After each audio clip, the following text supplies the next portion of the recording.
Hello there, everybody. It's Saturday, and it's time for the wild, weird, wacky, and yet wonderful world of the Word. Yeah, when we look at all those little things that are kind of, tickle your fancy about the Bible, and you go, I didn't know that, or, that's interesting, or, what did you say? You can, you can have all those kind of responses. I wanted to just take a quick minute to look at the general feel of what comes right smack dab in the middle of the Bible. Well, almost right in the middle. Did you ever do the thing where you took your Bible, set it up on edge, and open it right smack dab in the middle, boom, right down? What do you come to? You come to the Psalms. Psalms, not palms, Psalms. There's 150 of those babies. And where'd they come from?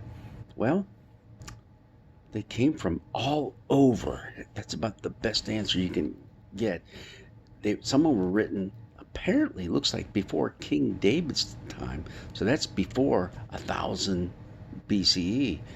But then again, there are many that show evidence because they show knowledge of the destruction of the temple that would be well after people were carried off into exile, 586. But it's very likely that these psalms were accumulated over quite a long period of time before they were put into their final form after the people returned from exile and were reestablished back in Jerusalem.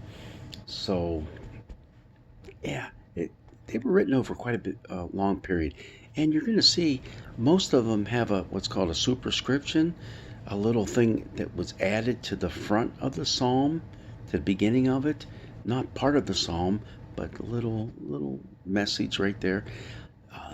Again, those were added by later editors of the scriptures well after the fact. And the one that pops up the most is a Psalm of David. Well, what's that mean? Did David write it? Most certainly no. Could he have? Most certainly yes. He may have. But there are psalms by other people too. Like there's a psalm of Moses. Did Moses write a psalm?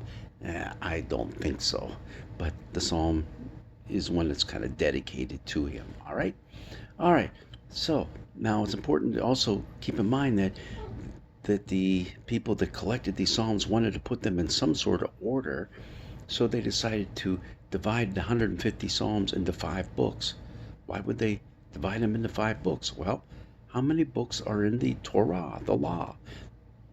That would be 5: Genesis, Exodus, Leviticus, Numbers, Deuteronomy. So they probably wanted to mimic that to make it look a little more official. All right, who knows? We're not really sure.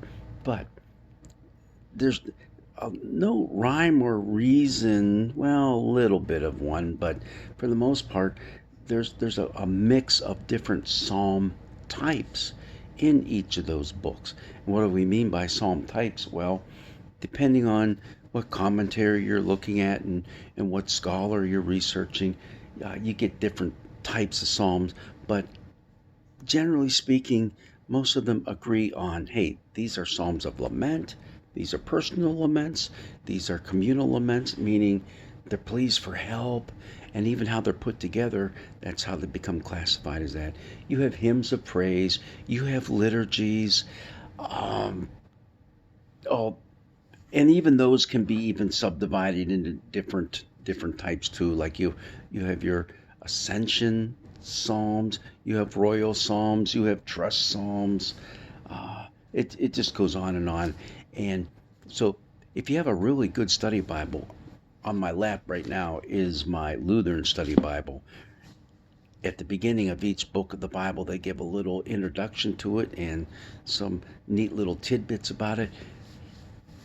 This gives a division and classifies all the Psalms that we have in a nice little neat orderly fashion. So take a look at that, and it's quite interesting. But what's interesting is when you get into each individual psalm and you learn its context, what it was probably written for, then you can start figuring out, hey, how does that apply to us today? And that's where it gets a little bit interesting because the Psalms written in Hebrew, there's a lot of Hebrew words within these Psalms that we don't have the slightest clue what they mean. Especially, as I said, in the Psalms, in the superscription, it'll say that. It'll say, a Psalm of David written for the blah, blah, blah. What is that? Is that a musical instrument you just talked about? Or is that a special occasion? We just don't know because that word has kind of been lost in antiquity for us. We just don't know what it means. But that's okay. Let's look at the psalm and decide what it means for us today. And some of the most beautiful psalms, come on, the 23rd Psalm, the Lord is my shepherd. That's a favorite of almost everyone. Martin Luther wrote, a mighty fortress is our God, based on Psalm 46. Psalm 119, the longest psalm in the Bible, talks about the law of God and how wonderful the law, the Torah of God is. And he uses every single word possible in the Hebrew vocabulary to describe the Torah, the law of God. Okay, so just a little bit of information on the Psalms to make them more interesting because otherwise you just have a bunch of ancient Hebrew poetry that's put together that once it's translated in English doesn't look a whole lot like poetry. Although sometimes they try to make it look that way, it's not perfect. It just can't be perfect. But they do speak to our hearts and our minds of God's people all through the ages. And they are beautiful. They pull us through some mighty tough times, and they also give us hope. Hope and a little bit of insight into just how God operates in the lives of his people. And that would be you and me. Well, God's blessings be with you as you work your way through the Psalms. Make sure you have a good study Bible too to dig into each one individually. And God bless you as you make your way through the wild, weird, wacky, and wonderful world of the Word.